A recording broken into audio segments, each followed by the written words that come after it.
နားလေလားဝတ်တွေပြောတာနားလေလားအမေအိမ်မပြန်နေအောင်နော်ဝတ်တွေပြန်လာမှာမုံဝဲချွေးမှာဒီလားပညာတတ်မှဖះကိုတိမှဒါအမေကိုလည်းပြန်ပြုစုနိုင်မှာဒါဘဝလေပညာတတ်ပြီဆိုပတ်စံလေးရမယ်ပတ်စံရရင်ကိုယ့်ဟာကိုယ်ဆိုင်ကယ်ဝယ်စီးရမယ်ကိုယ့်ဟာကိုယ်ကားဝယ်စီးရမယ်အိမ်ဝယ်ရမယ်ဒီလားအဲ့လိုမျိုးပျော်ပားနေရမှာလမ်းဘေးမှာအမိုက်ကောက်တာလှုပ်ချင်လားလှုပ်ချင်လားလှုပ်ချင်လားအမိုက်ကောက်တာလှုပ်ချင်လားမလှုပ်ချင်ဘူးမလားအေးလေနော်အမိုက်ကောက်ရင်ရှက်ရတယ်မလားအေးအားကြောင့်မဖြစ်အောင်လို့ဒီမှာပညာသင်ရမယ်အခုဒီနေ့ကနေကြောင်းတက်ရတော့နားလေလားနားလေတယ်နော်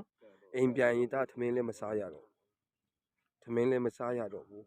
ဖနှက်လည်းမဝေးရတော့ဒါတေးဆုပ်ထဲမှာပဲရေလေးမချိုးတော့နေဆိုပြန်ပြီးမှမေးတူအင်ကြီးလည်းမရှိဘူးဖြစ်လာမှာဒီမှာနေရင်ထမင်းလည်းစားရမယ်ဝါတွဲလို့လည်းအကုန်ကြည့်နေတာဟုတ်မှာဖနှက်တွေရောဘူးဖနှက်ရောအုတ်ထုတွေရောအများကြီးရှိသေးတယ်မလား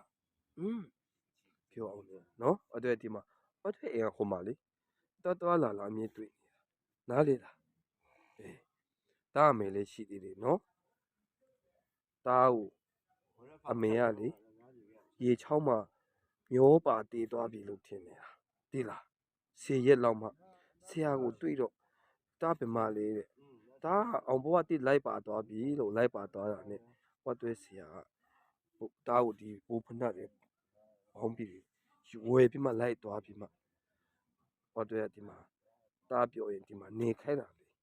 ကြားလားဒီမှာပညာသင်ရမယ်ထမင်းလည်းစားရမယ်နှုတ်ပတ်တော်လည်းနားထောင်ရမယ်နော်တချင်းလည်းဆိုရတယ်လေဒီလားပညာတတ်မှဒီလားဖះကိုတိမှတားပြောမှာနားလေနော်နားလေနော်အေးလိမ့်ပါ